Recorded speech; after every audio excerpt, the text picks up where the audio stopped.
मी द्वापार युगामध्ये जन्माला येईल त्यावेळेस तुमची ही इच्छा मी पूर्ण करीन असं म्हणलेले ऋषी मुनी पुढं गोकुळामध्ये गोपी आणि गवळी होऊन जन्माला आली. आणि या ऋषींचं त्या ठिकाणी ज्या गोपिकांचं एक दैत्य महाराज, त्या दैत्याचं नाव होतं भौमासूर. त्या भौमासुरानं त्या नगरामधल्या अनेक स्त्रिया अपहरण करून उपभोगासाठी बंदीशाळेमध्ये घेऊन गेल्या. ते स्त्रिया भगवान श्रीकृष्णाची देवाची आराधना करत होत्या आणि त्या आराधना करत असताना त्या भौमासुरानं यांच्यावर अन्याय अत्याचाराचा थैमान मातवला आणि त्या अत्याचाराच्या वार्ता इंद्रापर्यंत पोहोचली. इंद्रानं सांगितलं या भौमासुराचा नायनाट झाल्याशिवाय या पृथ्वी तलावरलं पाप कमी होणार नाही. म्हणून इंद्रानं भगवान श्रीकृष्णाची भेट घेतली.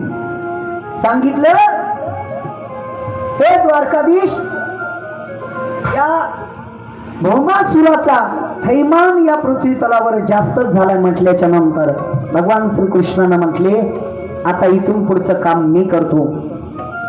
म्हणून त्या भौमासुराला शोधत शोधत भगवान परमात्मा त्या भौमासुराच्या बंदीशाळेपाशी गेले आणि त्या ठिकाणची अवस्था पाहिल्याच्या नंतर अस्ताव्यस्त अवस्था या गोपींची आणि या स्त्रियांची होती. असं सांगतोय पुराण की नग्न अवस्थेमध्ये त्या ठिकाणी भौमासुरानं बंदीशाळेमध्ये या स्त्रियांना कोंडात ठेवलं होतं आणि भगवान श्रीकृष्णानं त्या ठिकाणी हे दृश्य पाहून देवाला राग आला आणि त्या ठिकाणी घनघोर असं भौमासुरासोबत नुसता भौमासुराचं एक महाराज पुरुषाच्या हातून मरण नव्हतं, म्हणून भौमासुराचं मरण एका स्त्रीच्या हातून होतं. मग ती स्त्री कोण होती तर भगवान श्रीकृष्णानं सोबतच सत्यभामेला घेऊन गेली होती आणि तो सुद्धा विवाह आपल्याला पुढं ऐकायला मिळणार आहे. आणि त्या सत्यभामेला घेऊन गेल्याच्या नंतर भौमासुराचे भाऊ आणि त्याचा मुलगा हे सर्व अन्य अत्याचार करत असणारी ती नगरी त्या ठिकाणी भौमासुराचा वध सत्यभामेच्या हातून झाला आणि त्या भौमासुराचा वध करून 16,100 स्त्रियांना त्या ठिकाणून भगवान श्रीकृष्णानं सोडवून आणलं. पण सोडवत असताना एक गोष्ट त्या ठिकाणी अशी कथा आलेली आहे की त्या नग्न अवस्थेमध्ये असणाऱ्या स्त्रिया भगवान श्रीकृष्णापुढे हात जोडून उभ्या राहिल्या आणि एक विनंती करत होत्या. कोणती विनंती करत होत्या? हे जगदाधीश भगवान परमात्मा, आज आमची ही अवस्था पाहिल्याच्या नंतर आमच्यावरती जो अन्याय अत्याचार झाला आणि या अत्याचारासाठी आणि या अत्याचारामुळं आता आम्हाला या सृष्टीमधला कोणता पुरुष अंगीकृत आणि आमचा पती पत्नी म्हणून आमचा स्वीकार कोणीच करणार नाही. देवा, आमच्या पुढे फक्त एकच पर्याय आहे. अस्ताव्यस्त झालेल्या माणसाला फक्त दोनच वाटा दिसतात, एक मरण नाही तर कोणाची संगत. ज्याला चांगली संगत आहे तो संकटातून मुक्त होतो आणि ज्याला संगत चुकीची भेटली तो जीवनातून मुक्त होतो. म्हणून संगत चांगल्याची करणं बकळ. आपण संगतीचा या ठिकाणी तुम्ही श्रवण केला, मी त्या विषयाकडे जाणार नाही. देवा, आमच्या पुढे दोनच पर्याय उरलेत, सांगा आम्ही काय करावं. लक्ष देऊन ऐका. फार छोटासा कथाभाग या ठिकाणी थोडा राहिला. ज्या स्त्रियांनी भगवान परमात्म्याकडे विनंती केली ते स्त्रिया म्हणू लागल्या, देवा, आता आम्हाला तुमच्याशिवाय कोणी नाही. तू का म्हणी काय एका चक्र पाणी वाचूया, सोडविना कोणी. तुका म्हणे तुला सोडविना कोणी. ज्या वेळेस जीवनामधून सगळे नाते संपतात, त्यावेळेस फक्त जीव हा भगवान परमात्म्याकडे शरणागती पत्कारतो.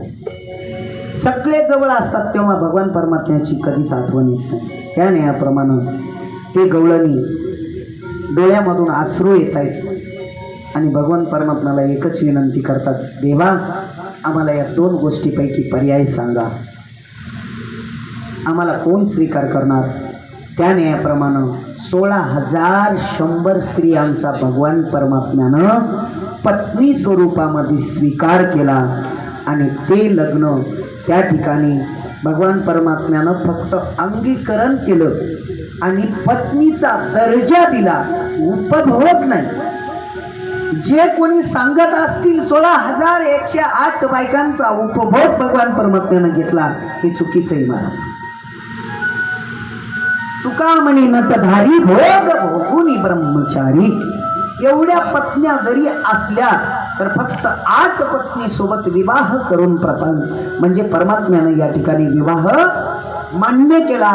पण ज्या स्त्रियांना भौमासुरानं या ठिकाणी अन्याय अत्याचारामध्ये ओढलं गेलं होतं, त्या पत्नीला मोक्ष देण्यासाठी त्या गोपिकांचं स्वीकार भगवान परमात्म्यानं करून पत्नीचा दर्जा देऊन या सर्व स्त्रिया द्वारकेला भगवान परमात्म्यानं घेऊन गेला आणि या स्त्रियांचं नियोजनबद्ध कुटुंब पद्धतीनं त्यांचं नियोजन लावून प्रत्येकीला घर, प्रत्येकीला निवासस्थान, प्रत्येकीला पत्नीचा दर्जा, प्रत्येकीला आपापल्या पद्धतीनं स्वातंत्र्य मिळवून देऊन या स्त्रियांना जीवनातून आनंद आणि मुक्त करून या ठिकाणी भगवान परमात्म्यानं ज्या 16,100 स्त्रियांचा स्वीकार करून पत्नी म्हणून बनवून आणले.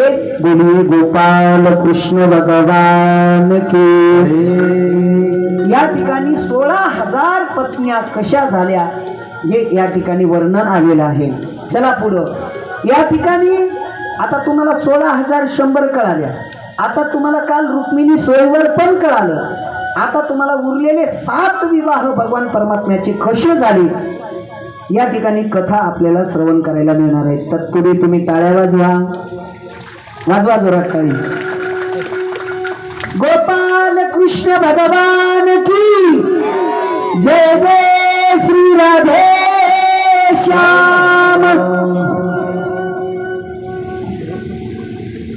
या ठिकाणी पहिला विवाह भीष्मक राजाची मुलगी रुक्मिणी तिच्या सोबत काल झाला.